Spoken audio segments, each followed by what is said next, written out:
ग्वालियर में बेलगाम पुलिस की गुंडागर्दी बढ़ती ही जा रही है। जहां एक और पुलिस के आला अधिकारी पुलिस की छवि को सुधारने के लिए प्रयासरत हैं, तो वहीं उनके कनिष्ठ अधिकारी इस प्रयास को पलीता लगा रहे हैं और पुलिसिया गुंडागर्दी का मुजाहरा कर रहे हैं। पुलिसिया गुंडागर्दी का एक मामला 6 तारीख की रात को तब सामने आया जब कुछ पत्रकार एक खबर के सिलसिले में ग्वालियर के कंपू थाने में पहुंचे, जो कि वहां के स्टाफ को नागवार गुजरा और पत्रकारों को देखते ही वहां उपस्थित पुलिस वाले आग बबूला हो गए और पत्रकारों के साथ अभद्र भाषा का प्रयोग करने लगे। जब पत्रकारों ने इस तरह के व्यवहार का संज्ञान जिला अधीक्षक को दिया तो वहां मौजूद पुलिस वालों ने अपना आपा खो दिया और वहां उपस्थित एक अधिमान्य पत्रकार उमेश वर्मा के साथ बुरी तरह से मारपीट कर दी।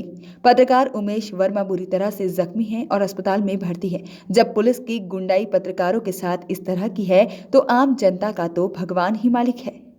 कल रात्रि को हमारे सीनियर पत्रकार संतोष सिंह सिकरवार जी का किसी गाड़ी से एक्सीडेंट हो गया था। तो उनके फ़ोन आने के बावजूद मैं कंपू थाना पहुंचा। तो मैं थाने पर एफआईआर की लेके मांग कर रहा था। मैंने ग्रुपों में भी डाला था कि हमारे सीनियर पत्रकार संतोष सिकरवार जी के साथ में एक्सीडेंट हो गया है, तो कृपया प्रशासन से कह के उनकी एफआईआर करवा दीजिए। तब मैं पहुंचा वहां पर तो देखा कुछ पुलिसकर्मी वहां पर खड़े हुए थे, एफआईआर नहीं लिखवा रहे थे वो। तो मैंने कहा कि तुम एफआईआर नहीं लिख रहे तो मैं आपके सीनियर एसपी साहब को बताता हूँ कि आप एफआईआर क्यों नहीं लिख रहे। तो मैंने एसपी साहब को फोन लगाया और इतने में एक एएसआई, दो एसआई, कांस्टेबल, 6 लोग आए थे। मेरा मोबाइल छीन लिया और मेरे कमरे में ले जाके बहुत बेरहमी से पीटा। मेरे पूरे शरीर में पेन हो रहा है। और जब उन्होंने मार लिया मेरे को तो मैंने उनसे पूछा कि मैंने भाई साहब मेरी गलती क्या थी, मारा क्यों? तो कह रहे तेरी पत्रकारिता घुसेड़ देंगे। इस तरीके से वो अपशब्द भी बोलने लगे और मेरा फोन छीन लिया। मेरी आईसी थी जो अधिमान कार्ड वो भी छीन लिया। मैंने मांगा, वो नहीं दिया उन्होंने। अब प्रशासन से आप क्या चाहते हैं? मैं तो यही चाहता हूँ कि जब पत्रकारों के साथ इस तरीके का अमानवीय तरीका पुलिस प्रशासन कर रहा है, बुला के मारता है, तो आम पब्लिक का क्या करते होंगे? अगर आम पब्लिक अगर उनके पास में गुहार लगाने जाए तो मुझे तो नहीं लगता कि पुलिस प्रशासन उनके साथ अच्छी तरीके से बात करता होगा। जब एक पत्रकार को गाली गलौज कर रहे हैं, इस तरीके से मारा पीटी कर रहे हैं, तो आम पब्लिक का तो बहुत ही मुश्किल है फिर उन लोगों के पास जाना। और मुझे तो लगता है कहीं ना कहीं प्रशासन जिस तरीके से जो कर रहा है, कहीं ना कहीं ये इसके कोई बड़े षड्यंत्र हो सकता है, कोई बड़ा हादसा भी हो जाएगा एक दिन। थाने के अंदर आपने देखा हो कई बार थाने के अंदर पुलिस कर्मियों ने आरोप लोग मर जाते हैं थाने के अंदर ही। तो मुझे तो नहीं लगता है कि पुलिस प्रशासन कहीं अच्छा कर रहा है, कहीं ना कहीं ये गलत है, बहुत निंदनीय है कि जिस तरीके से इन्होंने ये करा है मेरे साथ किया। चलो ठीक है, मगर गलती तो बताते कि मुझे मारा क्यों। मेरी गलती होती तो मुझे बताते ना कि मैंने गाली बकी तो एक बात आई। जब मैं एसपी साहब से बात कर रहा हूँ तो क्या मैं एसपी साहब से गाली दे के बात कर रहा हूँ? आपने मेरा फोन क्यों छीना जब मैं बात कर रहा था? मुझे मारा क्यों? अब जो कौन से हॉस्पिटल में भर्ती हैं, आप कब से भर्ती हैं, क्या है उसके डॉक्टर साहब का क्या कहना है? मैं रात से भर्ती हूँ। डॉक्टर साहब का कहना है कि पसलियों पीछे जो हड्डी के पास है, जो सीने की जो हड्डियां पीछे की, उनमें मामूली फ्रैक्चर है दोनों तरफ। तो पट्टा बांध के लिटा दिया उन्होंने। और मेरा बस एक ही कहना है एसपी साहब से, आईजी साहब से, कि सर ऐसे पुलिसकर्मियों को आप हटाइए जिससे आम जनता को सहूलियत मिला करे, राहत मिला करे। अगर इस तरीके के पुलिसकर्मी अगर आपके थाने में रहेंगे तो कभी अच्छा नहीं होगा। कहीं ना कहीं फिर लोगों को रोड पे ही उतरना पड़ेगा पुलिस प्रशासन के लिए।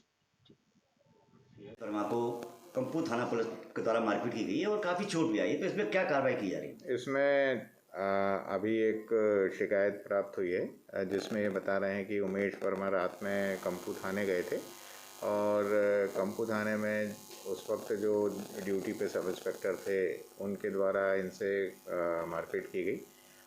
यद्यपि उस दौरान कंपू थाने में और भी कुछ पक्ष मौजूद थे जिनका झगड़ा चल रहा था।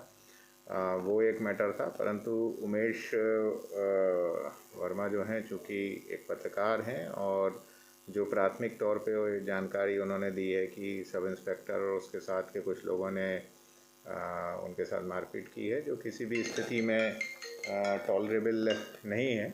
और इसकी जांच जो वहाँ के नगर पुलिस अधीक्षक हैं आत्माराम शर्मा, उनको दी गई है कि वो 3 दिन के अंदर इसकी विधिवत जांच करके दें।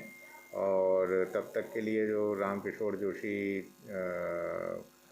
वहाँ पे सब इंस्पेक्टर हैं, इनको मेरे द्वारा लाइन अटैच कर दिया गया है और 3 दिन में जब ये जांच आ जाएगी तो विधिवत जो विभागीय कार्रवाई होती है वो इनके विरुद्ध आरंभ होगी। अभी आपने सर कहा था कि जो जोशी जी हैं उनके साथ में 3-4 लोग और थे। हाँ, नहीं मतलब ऐसा वही बाहर पता। पुलिस और वहाँ के फ्रैक्चर भी आया है। हाँ, तो क्या मेडिकल वगैरह आप कराएंगे, क्या है वो किन धाराओं में? चूँकि 3 दिन का समय इनको मैं CSP को दे रहा हूँ और वो इनका मेडिकल भी कराएंगे और जो भी इसमें वैधानिक कार्रवाई होगी नियम अनुसार जो सबके लिए होती है वही कार्रवाई इसमें भी। मगर चोट तो काफ़ी आई है सर।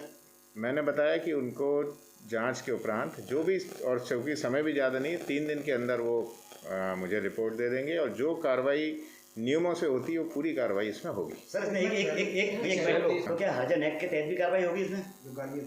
मैंने बताया अभी जांच रिपोर्ट आने दीजिए, जांच रिपोर्ट 3 दिन में आ जाएगी, उसके बाद जो प्रचलित हमारे नियम है उनके तहत कार्रवाई की जाएगी। अब 6 कौन थे वो भी मैंने कहा 3 दिन में क्लियर हो जाएगा और बिल्कुल अगर है तो हर एक पे कार्रवाई। ठीक। कैनन न्यूज के लिए ग्वालियर से ओमपाल कोरुप की रिपोर्ट।